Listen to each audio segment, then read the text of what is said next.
Dating Senador Laila de Lima pinayagan na ng korte na pansamantalang makalaya 7 taon matapos makulong dahil sa mga kasong may kinalaman sa iligal na droga.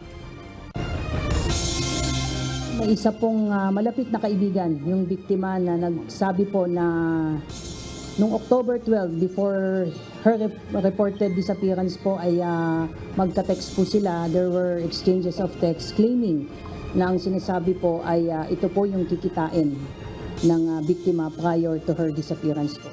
Person of interest sa pagkawala ni Miss Grand International 2023 candidate Catherine Camilon, pinangalanan na ng Philippine National Police. Yung mga tumatak kasi alarma natin mo sa sakit na yan, hindi mo nila marirehistro yan, no? Tapos pumiliin pa sila ng enforcer kung saan man sila mahuli, no? Alarma po sila. Higit 300 motorista nahuli ng MMDA sa unang araw ng implementasyon ng mas mataas na parusa sa mga lumalabag sa EDSA busway. I'm sure na siya po may sapat na experience at kilala sa buong mundo. When it comes to experience, the wealth of experience, kasi veterano na po siya na Pagtatalaga kay Rafael Consing Jr. bilang CEO at presidente ng Maharlika Investment Corporation, umani ng suporta. Pag nagdeklara ho tayo ng isang witness in contempt, kailangan may due process ho. Bigyan ho siya ng oportunidad na madinig at ipaliwanag yung kanyang testimonya. Arrest at contempt order ng Senate Blue Ribbon Committee kina formerly Executive Lincoln Ong at Michael Yang pinawalang bisa ng Supreme Court.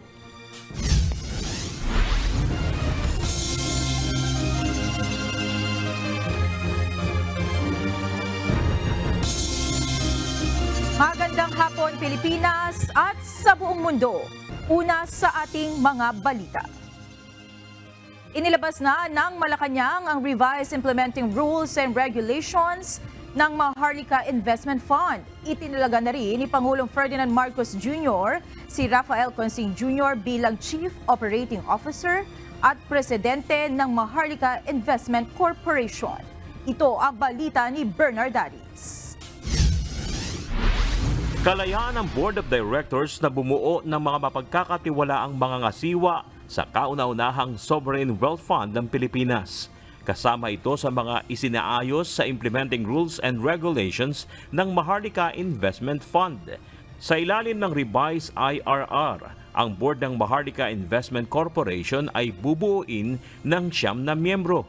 Magsisilbi bilang chairperson ang Secretary of Finance habang ang President at Chief Executive Officer ang Vice Chairperson. Kabilang sa mga miyembro ang CEO at Presidente ng Land Bank of the Philippines at Development Bank of the Philippines.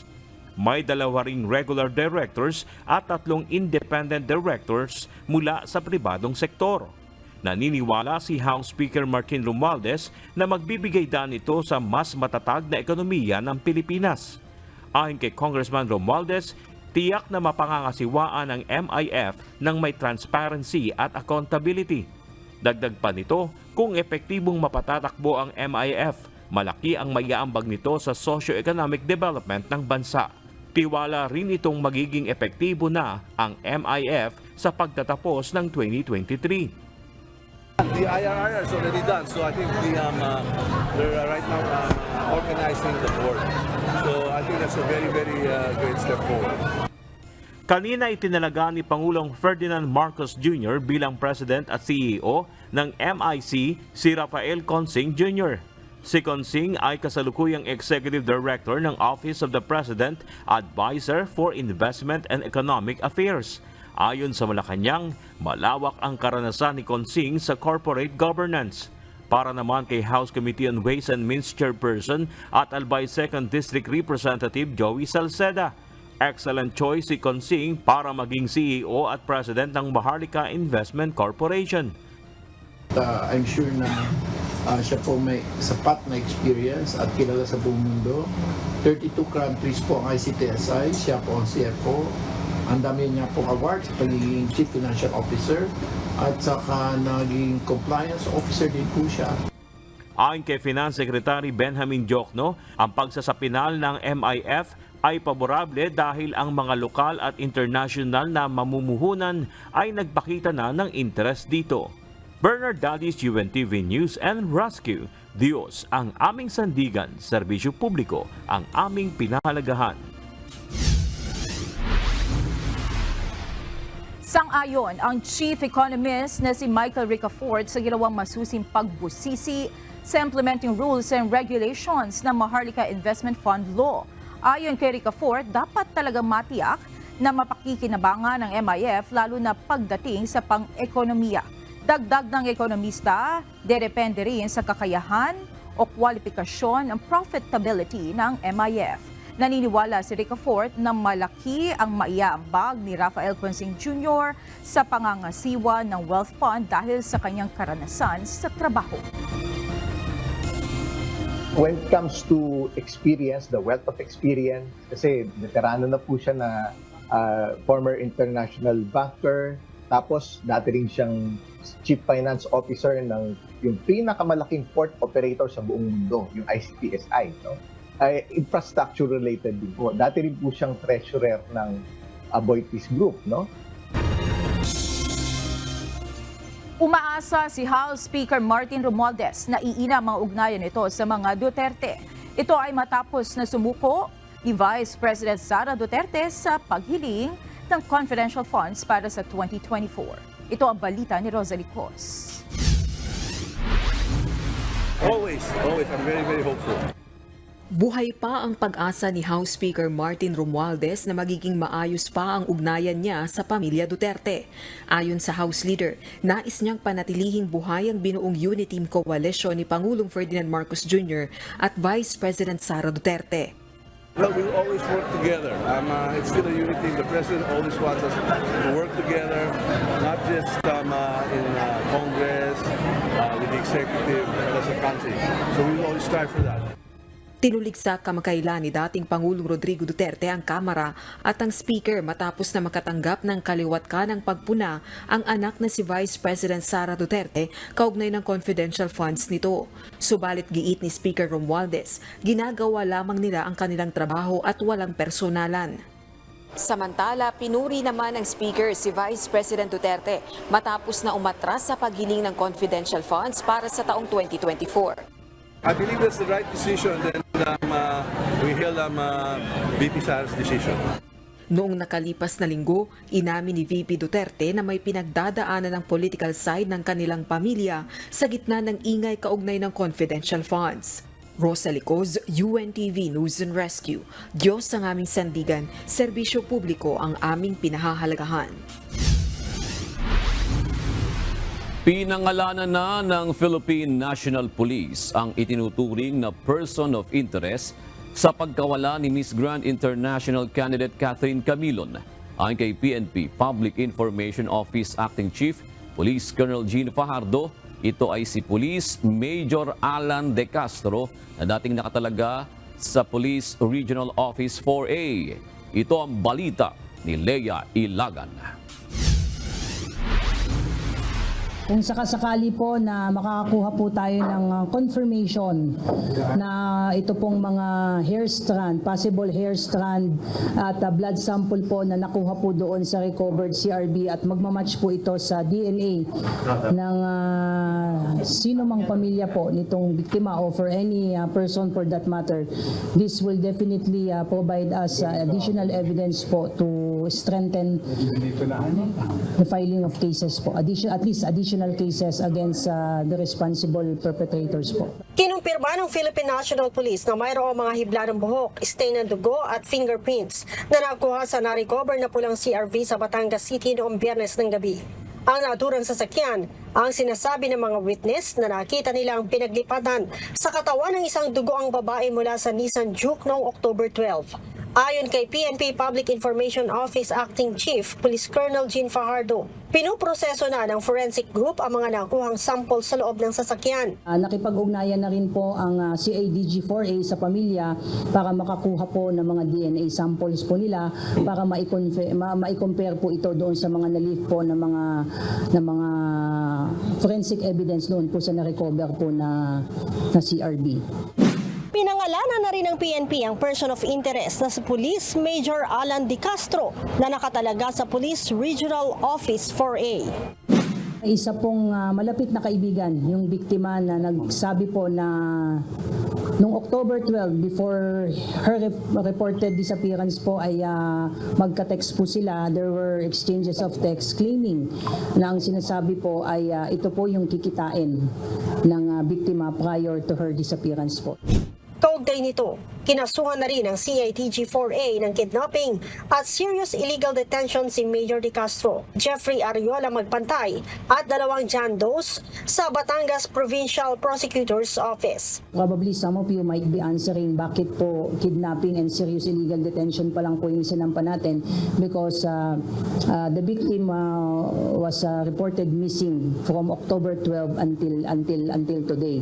So since wala pa po tayong nakikita na particularly yung corpus delicti kung determine kung ito po ba ay buhay pa o hindi, but kung sakasakali po in the coming days po ay meron pa po tayong mga additional ebidensya na makakala po relating to this case, then we are not precluded to file additional cases. October 12 na mawala si Camilon at huli itong nakita sa isang mall sa Lemery, Batangas. Leia Ilagan, UNTV, News and Rescue. Diyos ang aming sandigan, serbisyo publiko ang aming pinahahalagahan. Aabot na sa 3.7 million pesos ang pabuyang ipagkakaloob sa sino mang makapagtuturo sa kinaroroonan ng mga sospek na pumaslang sa radio broadcaster na si Juan Humalon alias Johnny Walker. Sa opisyal na post ng Presidential Task Force on Media Security, may 3 milyong pisong reward money na ibibigay sa sinumang law enforcer na makadarakip sa mga suspect, habang nasa 500,000 pesos naman na pabuya ang ipagkakaloob sa sinumang makapagbibigay ng impormasyon para matunton ang kinaroroonan ng mga suspect sa pamamaril kay Humalon. Handa ring magbigay ng tig-100,000 pisong reward money ang Presidential Anti-Organized Crime Commission, gayon din ang Presidential Task Force on Media Security. November 5 ng pagbabarilin ng mga hindi nakikilalang gunman si Juan Humalon sa gitna ng kanyang live radio broadcast sa kanyang tahanan sa Calamba, Misamis Occidental. Sa unang araw ng implementasyon ng pagpapataw ng mas mataas na multa sa mga lumalabag sa EDSA busway, umabot sa higit 300 mga pribadong motorista ang nahuli kanina ng pinagsanib na puwersa ng Metropolitan Manila Development Authority at Land Transportation Office. Kaugnay nito, muli namang nanawagan ang MMDA na maibalik na ang implementasyon ng No Contact Apprehension Policy para sa mas epektibong panghuhuli sa mga pasaway na motorista. Ito ang balita ni JP Nunez. Yan po ay risk na kanilang kinakaharap. Hindi naman po laging wala ang MMDA na magbabantay. So kung matsyempohan kayo, it's a risk that you will take at humanda po kayo na ma-penalize. Maagang pumwesto kanina sa ilang bahagi ng EDSA busway ang mga operatiba mula sa Metropolitan Manila Development Authority at Land Transportation Office para sa unang araw ng implementasyon ng pagpapataw ng mas malaking multa sa mga motoristang lumalabag sa EDSA busway. Mahigpit na binantayan ng mga ito ang area ng Ortigas, Cubao at Magallanes. Hindi pa sila nagtatagal, ilang mga pribadong sasakyan ang nahuling dumaan sa busway. Katwiran ng mga ito, nagmamadali umano sila sa biyahe kaya't nakikidaan sila sa EDSA bus carousel. Mayroon ring natsyempohan kanina na provincial bus. At dahil eksklusibo lamang ang linya para sa mga city buses, inisyuhan rin ng violation ticket ang driver ng provincial bus. Hindi rin pinalusot ng mga traffic law enforcer ang isang pribadong sasakyan ng lalaking nakasuot ng uniforme ng isang ahensya ng gobyerno. Ngunit dahil hindi marked vehicle ang kanyang minamaneho, hindi rin siya pinalampas ng mga enforcer. Marami sa mga nahuling lumabag ay mga pasaway na motorcycle rider. Base sa report ng MMDA, umabot sa 333 mga motorista ang inisyuhan ng violation ticket kanina dahil sa paglabag sa EDSA busway. Ngayong araw, umarangkada na ang pagpapatupad ng mas mataas na multa sa mga pasaway na motorista na pilit dumadaan sa EDSA busway kahit na bawal.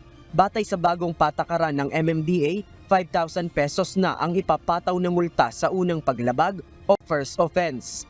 10,000 pesos isang buwan na suspensyon ng driver's license at pagdalo ng road safety seminar kapag second offense. Habang sa third offense naman ay may multang 20,000 pesos at isang taon na suspensyon ng driver's license. At kapag fourth offense na, aabot sa 30,000 pesos ang multang babayaran at irerekomenda sa LTO na ma-revoke ang driver's license. Samantala, ayon sa MMDA, otomatiko namang third offense ang kanilang ipapataw na multa sa mga motorista na magtatangkang takasan ang mga enforcer sa kabila ng kanilang paglabag. Ginawa po natin yan para po maging deterrent din dahil napakadelikado po noong pong mga tumatakbo. Marami po kayong nakitang videos kung saan yung pong mga motoristang tumatakbo ay nagpapa-ese-ese, sumisingit kung saan-saan na pwede po mag-result sa aksidente. Yung mga tumataka, i-alarma natin yung masasakyan na yan, hindi ho nila marirehistro yan, no? Tapos huhulihin pa sila ng enforcer kung saan man sila mahuli, no? Kasi naka-alarma po sila. Ayon sa MMDA, posible rin nilang paigtingin pa ang pagsasagawa ng mga operasyon para mas madisiplina ang mga motoristang dumadaan sa EDSA carousel. Aminado ang ahensya na hindi talaga mahuhuli ang lahat ng iligal na dadaan sa busway.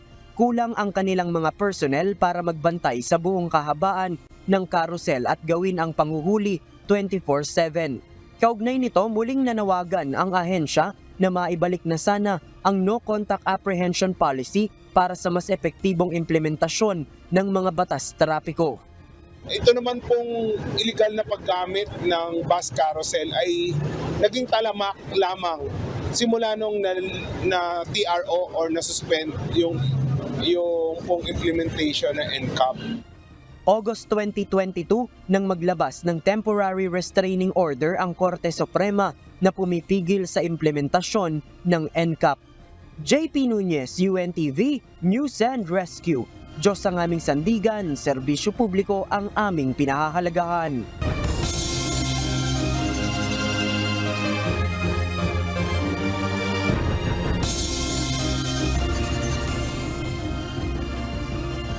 Muling nanawagan ang Department of Foreign Affairs sa mga Pilipino na samantalahin ang pagkakataong makalabas ng Gaza habang bukas ang Rafah border crossing. Sinabi ni Yusek Eduardo de Vega na masama na ang sitwasyon sa Gaza kaya kung maaari ay mag-avail na ng mandatory repatriation ang mga natitirang Pilipino doon. Sa kabila nito, patuloy na maghahanap ng paraan ng pamahalaan kung paano tutulungan ang mga kababayan na nais pa ring manatili roon. Kanina nakauwi na ang ikapitong batch ng mga OFW mula sa Israel.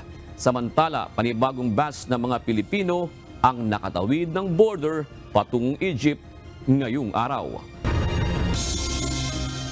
Dismayado ang mga Palestinian sa Lebanon dahil hindi nagdeklara ng gera laban sa Israel ang Hezbollah. Nag-deliver naman ang Israeli forces ng gas sa ospital sa Gaza. Samantala, isang bata kada 10 minuto naman ang namamatay sa Gaza ayon sa WHO. Ito ang balita ni Rayjan Bolivar. Inaasahan ng maraming Palestinian sa Lebanon na tuluyan ang bubuksan ni Hezbollah leader Hassan Nasrallah ang gera laban sa Israel. Subalit muling iginait ng leader na bagamat patuloy pa rin ng depensa at opensiba ng Hezbollah sa South Lebanon, ang gera kontra sa Israel ay maaaring magtagal ng taon. Kaya naman hindi nasiya ng mga Palestinian bagamat alam nila na lumalaban sa Israel ang militanteng grupo. Hundreds of anti-tank missiles, mortars and rockets have been fired from Lebanon into Israel. Almost nowhere in Israel has been spared from sirens, rocket attacks, and terrorism. Samantala, bagaman patuloy ang ginagawang opensiba ng Israel laban sa Hamas, nagdala ang Israeli Defense Forces ng 300 litro ng langis sa Shifa Hospital sa Gaza. Subalit ayon sa IDF, pinigil ng Hamas ang hospital na tanggapin ito. Sa isang video na pinost ng IDF sa X, makikita ang mga Israeli forces na may dalang galon-galon ng umano'y gas na i-deliver sana sa ospital. Subalit isang matinding bakbakan ang nagaganap sa paligid ng Shifa Hospital habang sinusigurado naman anila ng IDF ang kaligtasan ng mga sibilyan at pasyente na nasa ospital. Kamakailan inakusahan ng Israel na ang main base ng operasyon ng Hamas ay nasa ilalim ng Shifa Hospital. Kaya naman nananawagan ng IDF na lumikas patungong timog ang mga sibilyan. On average, a child is killed every 10 minutes in Gaza. Nagpahayag si World Health Organization Director General Tedros Adhanom Ghebreyesus ng kanyang mga hinaing ukol sa mga pangyayari sa Gaza sa patuloy na laban nito sa Israel. Hospital corridors crammed with the injured, the sick, the dying, morgues overflowing, surgery without anesthesia, tens of thousands of displaced people sheltering at hospitals, families crammed into overcrowded schools desperate for food and water. Ayon pa sa WHO chief, kalahati sa 36 na ospital ang non-functioning na at ang marami ay nag-ooperate ng higit sa kapasidad nito. WHO continues to call for unfettered access to deliver humanitarian aid to the civilians of Gaza, who are not responsible for this violence, but are suffering in ways that we in this room cannot imagine. Region Bolivar, UNTV News and Rescue. Diyos ang aming sandigan. Serbisyo publiko ang aming pinahahalagahan. Narito naman ang mga balitang nakalap ng UNTV News Global Correspondents. Ihatid po sa atin niya ni Marvy Delphine live mula sa Australia.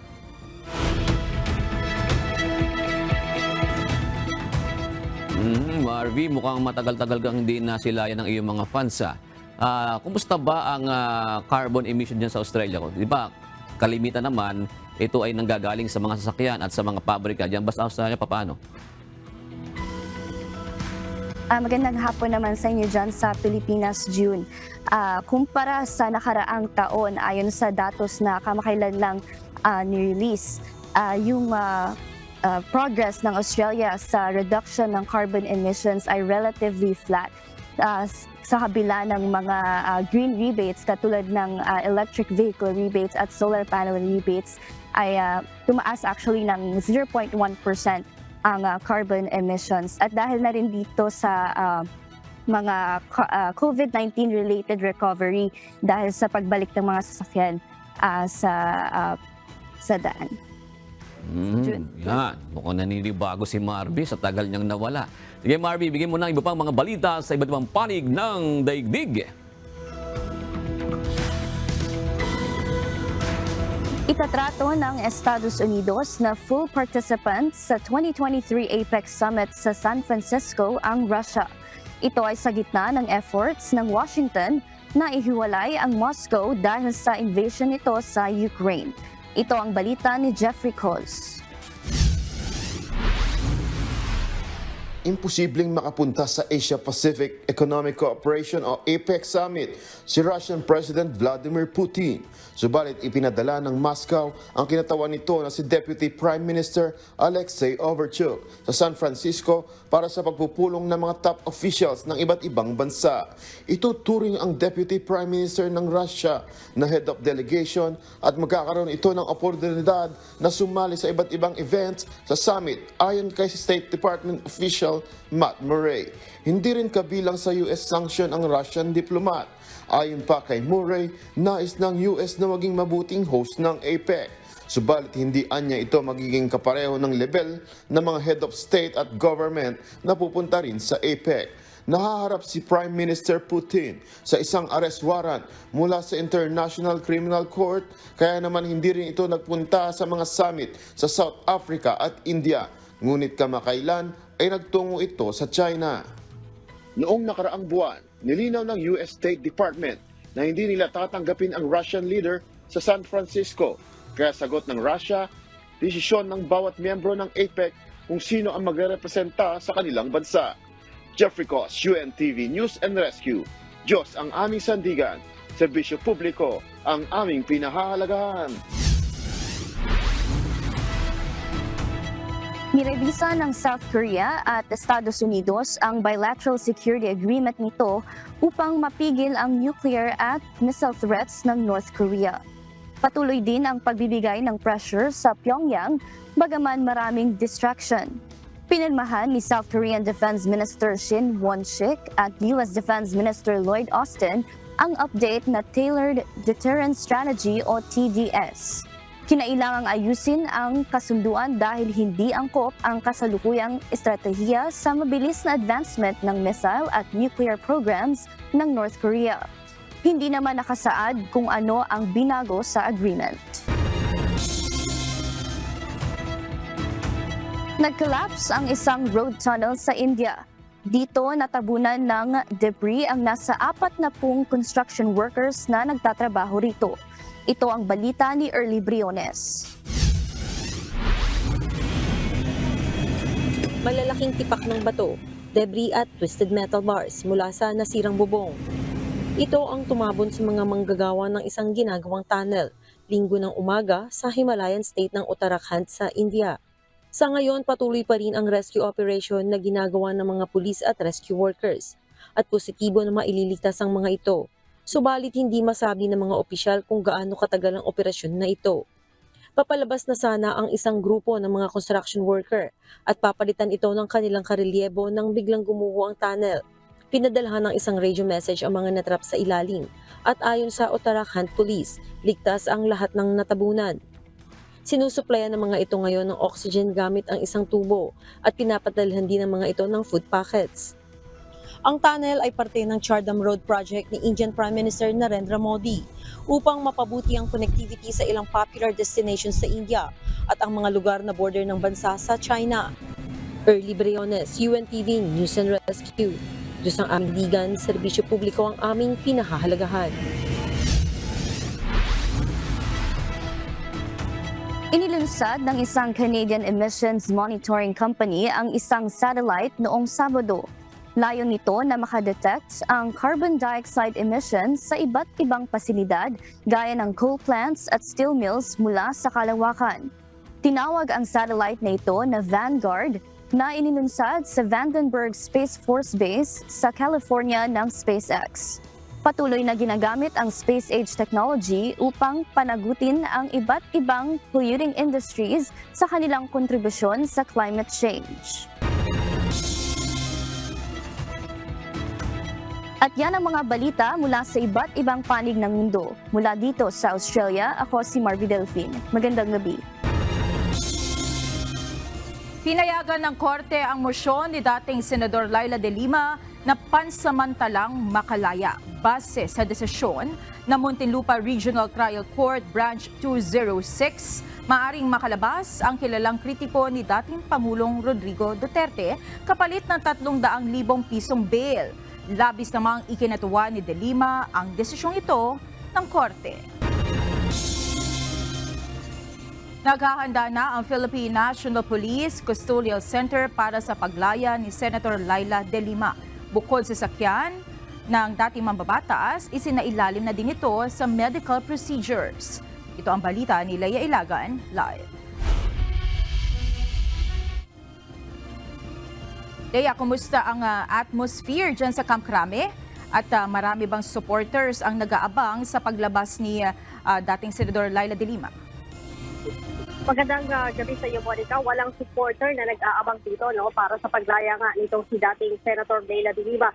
Ang nandito ay puro mga media na nag-aabang sa kanyang paglaya dahil nga medyo maigpit dito at ito ay loob ng kampo kaya wala tayong nakikita mga supporter. Kanina, Meron pa ang ilan-ilan na nagpunta dito na sinasabi yung daw ay abogado nitong si Senator Leila de Lima. Subalit nag-request itong si Senator Leila de Lima sa PNP na papasukin o parating yung kanyang staff para tulungan siya sa pagliligpit ng kanyang mga gamit. Monica, sa ngayon ay wala pang natatanggap na release order o kopya ng release order itong Philippine National Police para nga dito sa paglaya ni Senator Leila de Lima ngayong gabi. Gayunman ay inihahanda na nga itong maaaring paglaya ng dating senadora at isinailalim na ito sa medical procedures kanina. At kung mapapansin mo sa aking likuran ay nakahanda na rin yung sasakyan itong dating senadora. Mayroong poster at mayroong mga naka-standby na ambulansya na aalalay naman dito nga sa paglabas nitong si Senator Leila de Lima. Sinabi ni Colonel Fajardo na handang bigyan ng seguridad ng Philippine National Police itong ating mababata si Senator Leila de Lima hanggang sa pupuntahan ito o kung saan ito uuwi ngayong gabi. At nagpasalamat naman Monica itong si Senator Leila de Lima sa mga sumusuporta sa kanya at syempre sa pagpayag ng korte na siya ay makapagpiyansa doon nga sa kaso na may kaugnayan sa illegal na droga. Ayon kay Senator de Lima, matapos ang 6 na taon, 8 buwan at 21 araw o 2,424 days ay makakalaya na rin siya. Pakinggan natin ang mga sinabi kanina ni Senator de Lima. Salamat sa wagas! Nakalaya na po ako. Isay na po kami ng 14 days from the court. And finally, I will be free! Monica, si Senator de Lima ay nakulong noong February 2017. Ito'y matapos nga ang 3 kaso o may kaugnayan sa kanyang 3 kaso sa illegal na droga sa New Bilibid Prison. Unang nabasura ang isa nitong kaso noong February 2021 ng Muntinlupa RTC Branch 205. Habang May 12 naman nang i-acquit nito ng Muntinlupa RTC Branch 204 sa kanyang ikalawang kaso na may kaugnayan sa illegal drugs. Monica, sa ngayon ay patuloy tayo nag-aabang para nga sa paglabas ni Senator Leila de Lima at sinabi ni Colonel Fajardo na ready na at maayos naman ang kondisyon ng dating mga babae. Monica? Leia, ano ang naging basihan ng korte para sa ngayon ay payagan na makapag-bail itong si dating Senador Leila de Lima? Monica, nagpiyansa nga ito ng 300,000 at kaya ito ay pinayagang makapagpiyansa para sa kanyang kalayaan. At dahil nga hanggang ngayon ay wala pang nakukuhang opya itong PNP ng release order nitong dating senadora ay patuloy na naghihintay at hanggang sa makakuha sila ng kopya. Pero sinabi ng PNP na wala namang magiging problema dahil papayagan din nila ang mga staff ni Senator na makapasok para tulungan din magligpit ito. Wala nga mapagsidla ng tuwa itong si Senator Leila de Lima at nagpasalamat ito sa patuloy na naniniwala sa kanya at sumusuporta sa kanya.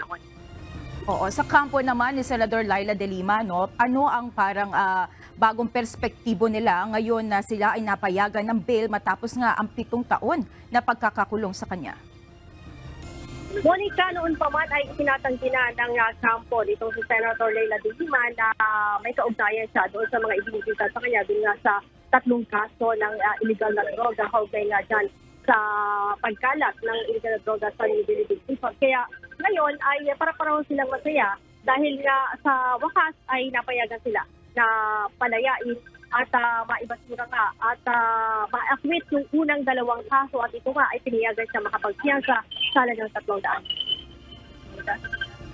Alright, maraming salamat. Leia Ilagan, live na nag-uulat mula sa Camp Crame. Nagbuni ang mga taga-suporta ni dating Senador Leila de Lima matapos itong payagan ng Muntinlupa Regional Trial Court na makapaghain ng piyansa sa huling drug case na kinakaharap nito. Isa sa mga nagpaabot ng pagbati si dating Vice President Leni Robredo na kilala bilang isa sa mga pangunahing taga-suporta at nakikipaglaban sa karapatan ni de Lima. Sa isang post, sinabi ni Robredo na pinatutunayan lamang nito na walang basihan ang mga paratang laban kay Senator De Lima at ang lahat ng mga ito ay pawang paninira lamang anya at panggigipit sa loob ng halos 7 taon. Ipinagbubunyi rin ng Magdalo Group ang pagpapalaya sa dating senadora. Ayon kay former Senator Antonio Trillanes, ito na ang pinakamalaking akbang ni Senator De Lima sa kanyang pakikipaglaban para sa katarungan. Bukod kina Robredo at Trillanes, labis na tuwa rin ang naramdaman ng iba pang mga opisyal sa panahon ni dating Pangulong Noynoy Aquino sa kalayaan at hustisya na nakamit ni De Lima.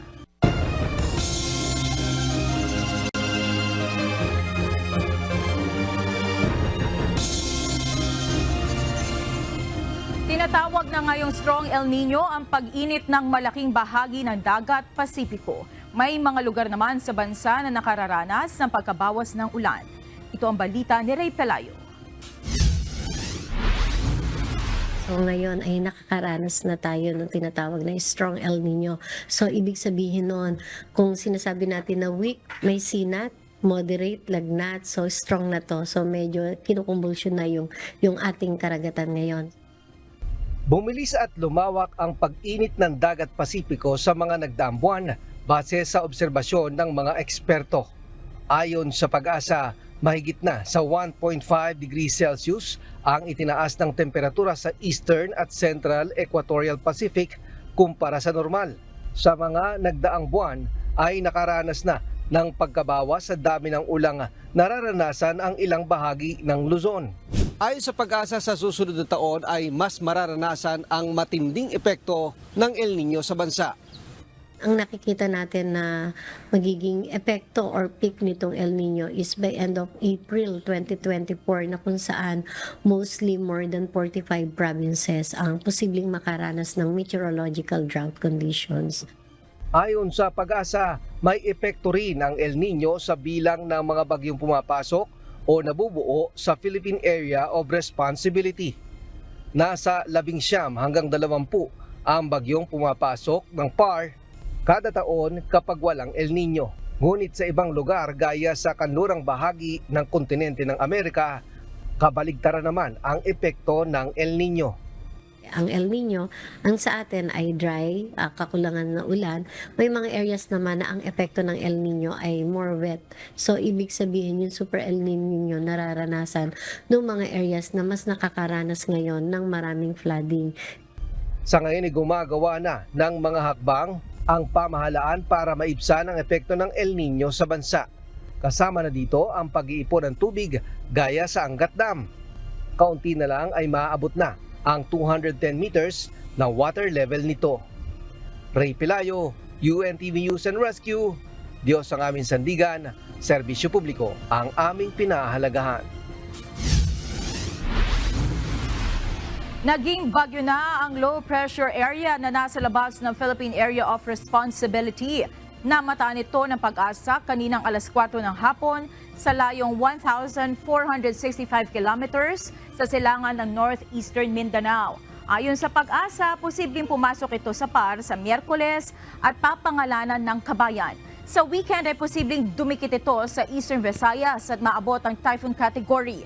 Sa ngayon ay wala pa itong direktang epekto sa bansa. Samantalang magdudulot naman ng kalat-kalat na pag-ulan ng shear line sa Bicol Region, Quezon at Eastern Visayas. May dalang pag-ulan din ang amihan sa Northern at Central Luzon. Ang Metro Manila at nalalabing bahagi ng bansa ay makararanas ng maaliwalas sa panahon na mayroong papulupulong pag-ulan, pagkidlat at pagkulob. Pinawalang bisa ng Supreme Court ang arrest at contempt order ng Senate Blue Ribbon Committee kina Pharmally Executive Lincoln Ong at Michael Young. Kinilala naman ng Senado ang desisyon, ngunit paglilinaw ng ilang mambabatas, hindi ito pagkwestiyon sa kapangyarihan ng Senado. Ito ang balita ni Harleen Delgado. Is the Supreme Court in any way curtailing the right of House of Congress, especially the Senate, to cite resource persons or witnesses in contempt and then punish them accordingly, Mr. President.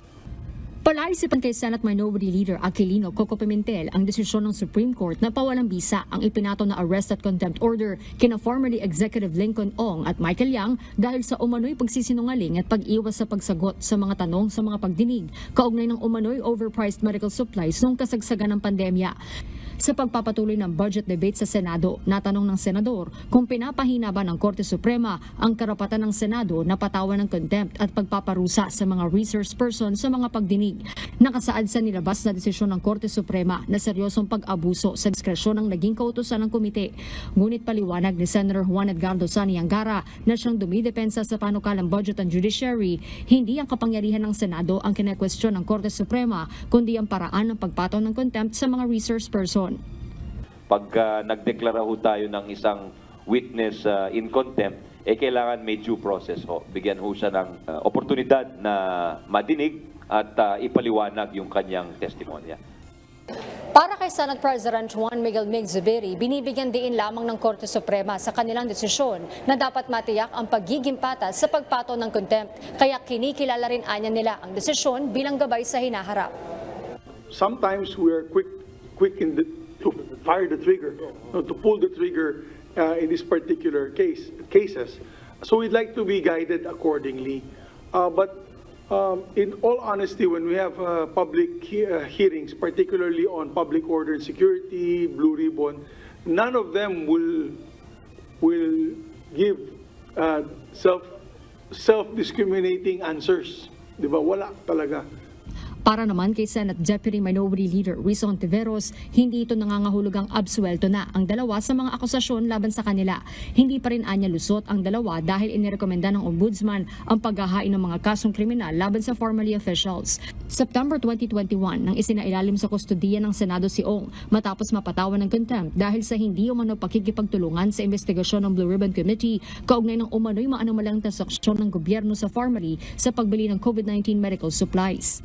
November 2021 nang ilipat siya sa Pasay City Jail kasama si formerly Corporate Secretary at Treasurer Mohit Dargani hanggang sa mapalaya noong Hunyo ng nakaraang taon. Si Senator Ronald De La Rosa naman na namumuno sa Senate Committee on Public Order and Dangerous Drugs na marami nang napakulong sa Senado, naniniwalang patas ang pagtrato sa resource persons.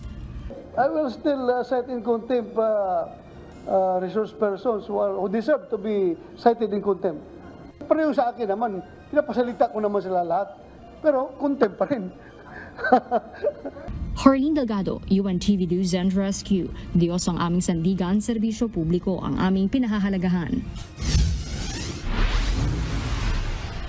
Pinatitingnan ni Senate Minority Leader Aquilino Coco Pimentel sa Korte Suprema ang pag-inhibit ng mga huwes sa mga kaso. Para sa senador, hindi dapat umaatras ang mga huwes sa kaso nang dahil lamang sa mainit ang issue. Ayon kay Senator Sani Angara na dumidepensa sa budget ng judiciary, minumonitor na ito ng Korte Suprema.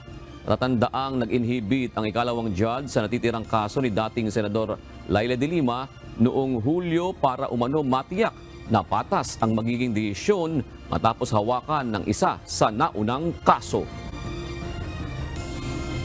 Judge ka nga yan. I mean, pumasok ka nga sa ganyang job description kasi dapat kaya mo yung mga maiinit na kaso kahit politically loaded. But you will inhibit kung close relative mo yung ang party because baka pagdudahan ka.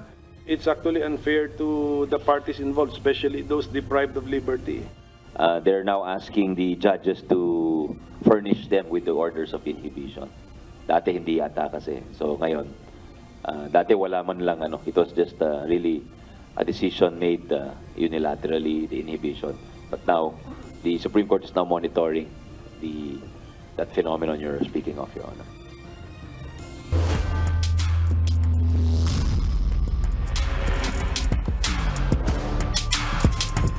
Nakumpleto ng GSIS Furies ang Come From Behind victory matapos maungusan ang OPPMS Trailblazers sa huling mga sandali ng kanilang makapigil hiningang laban kahapon sa pagpapatuloy ng elimination round ng UNTV Cup Season 10. Dinumina naman ng Judiciary Magis at PNP responders ang kanilang mga katunggali. Ito ang balita ni Bernard Daris.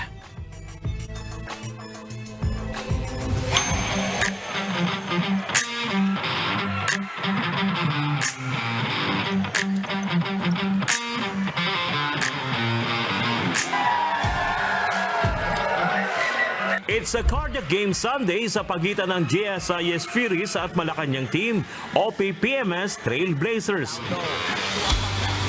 Sa first quarter, mainit na opensa ang ipinamalas ng Trailblazers sa pangunguna ni John Aljard with 10 points at 9 points naman si Chris Dalaten para ilista ang 9-point advantage 20-29. Habang si Jefferson Gonzalez ang nanguna sa offense ng Furies with 10 points sa first kanto. Nag-step up si Robert Faundo ng Malacanang team with 9 points combined sa 8 points ni John Aljard na mainit pa rin sa opensa para alagaan ang kanilang 13 points na kalamangan 33-46 and of first half. Nagumpisa na mag-bounce back ang GSIS with 9-0 run makalipas ang unang 5 minuto ng third quarter. Subalit ginising ni Aljard ang opensa ng OPPMS at nanatiling kontrolado nila ang ball game 52-62. Last quarter, unti-unting nakadikit ang GSIS with Bansali leading the offense hanggang sa naagaw na ang abante 68-65 last 3 minutes and 4 seconds courtesy ng 3-point dagger ni John Paul Hoxon. Umangat pa sa 7 points ang abante ng GSIS sa last 2 minutes.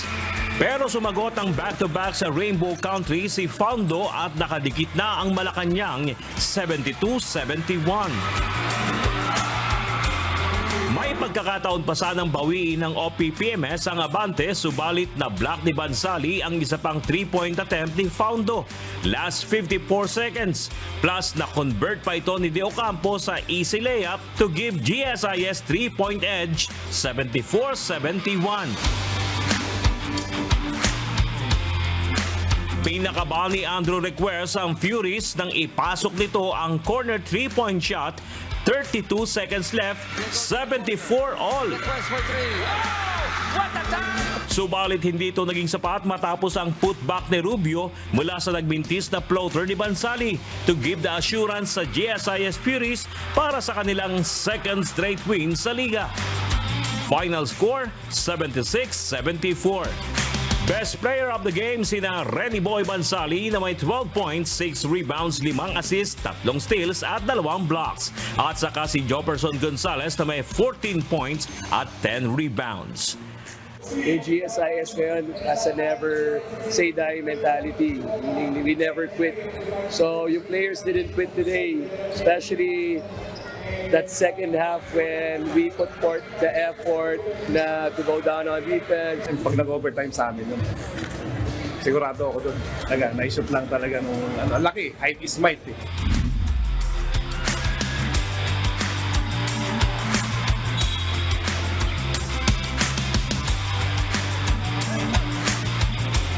Dinumina naman ng Judiciary Magis ang DOJ Beacon sa kanilang bakbakan sa score na 81-71. Best player of the game si Ariel Capus at Frederick Salamat. Dahil dyan may 2 ng panalo ang Magis habang ito na ang ikalawang sunod na pagkatalo ng DOJ. Well, ang naging preparation sa amin sa DOJ is we watched their game. Nag-viewing kaming dalawa ng kami mga coaches. Then from there, doon namin ginawa yung game plan namin. Nasa stage pa rin kami ng pag-a-adjust. Nasa stage pa rin kami ng pag-gel. Kasi nga hindi pa gano'n ka-gel yung team namin.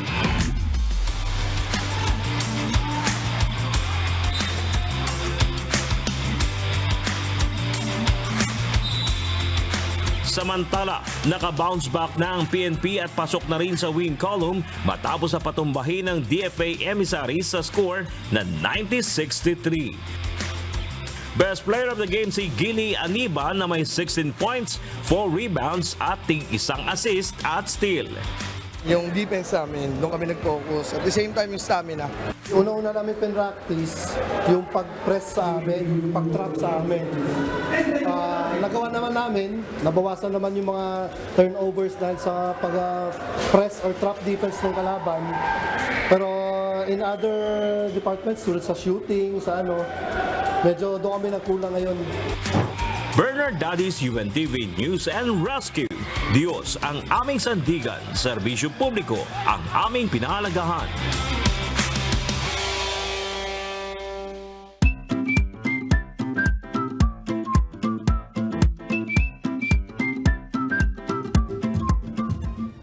Yun. Ang balita, Monica. Oo, maraming medyo maiinit na issue, no? Yung paglaya ni Senator De Lima, marami sa mga ang tagal niya, 7 years. Ang tagal Almost 7 years. Oo, ang tagal nilang hinintayan at finally nakapag-bail na nga ang dating senadora. Isa na lang natitira. Kumbaga, sabi nga, ang alam ko dyan, wala pa talagang kumbaga nasa early stage pa lang itong last na kasong kinakaharap ni Senator Laila De Lima. Yung dalawa, 2021, yung ikalawang kaso yun Hinggil doon kay Peter ko yun sa medyo high profile PDL yun sa Bilibid. Tapos yung last May naman ngayong taon ay yung sa mga PDL din na parang inaakasuhan nila si Senator De Lima na tumanggap nag-extort ng pera sa mga PDL para doon sa kanyang 2016 senatorial bid niya. Parang ganoon. Ang nakalimutan ko itanong kanina kay Leia, bakit walang mga supporters? Pinagbawalan kaya na... Hindi, meron. Sa Krame? Sabi ni Leia kanina wala. Sa labas. Pero mas marami kasi doon ba? sa mas marami doon sa korte, sa Muntinlupa. Oo, kasi doon sa kung nasaan ba si Leia kanina, wala raw mga supporters. So, sa loob ng Krame yun, sa custodial nasa center. loob ba siya noon? Kaya pala. Sa loob ng custodial center yon. So, tingnan natin kung ano yung mangyayari din mamaya dahil inaabangan ng ating mga kasama sa media yan. Kung saan dediretso ba kasi sinasabi niya, Magkakaroon kaya ng press. i-rebuild niya ang kanyang buhay dun sa mga di ba? Sumira nito. Sabi niya gano'n, di ba kanina? So, yan. Maraming pwedeng gawin. Siyempre magpapahinga muna siya. Pero gaano kaikli ba yung kanyang pagpapahinga? Tsaka yung yung timing ng mga pangyayari, titingnan natin paano magiging development nitong nangyaring pagpapalaya kay Senator o dating Senator Laila De Lima. Ito, ibang issue naman tayo sa Maharlika Fund. Yan, sabi po ni Alan Arroyo, maging matagumpay nawa ang sovereign fund ng gobyerno. Makatulong nawa sa pagpapalago ng ekonomiya ng bansa. Diba? Yan naman talaga ang gusto natin lahat na mangyari.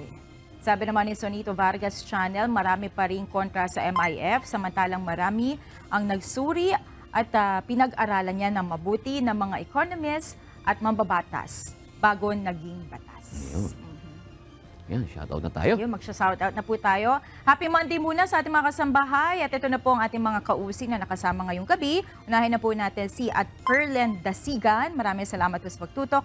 Larry Balos, Vlog, Rosana Sari. Yan, ganyan din po kay Georgie Bagay, si Leo Asierto, si Manuel Ray, at Boy. Sino ang pangalan niya? Boy Takot. May Boy Tapang, di ba? Ito si Boy Takot naman Boy siya. Takot. Oo. Mas maganda. Salamat. Mas matakot tayo sa Panginoon Diyos, di ba? Narito naman po ang salita ng Diyos na ating sandigan mula sa aklat ng awit 130 at 3 na nagsasabi, kung ikaw, Panginoon, magtatanda ng mga kasamaan, o Panginoon, sinong tatayo?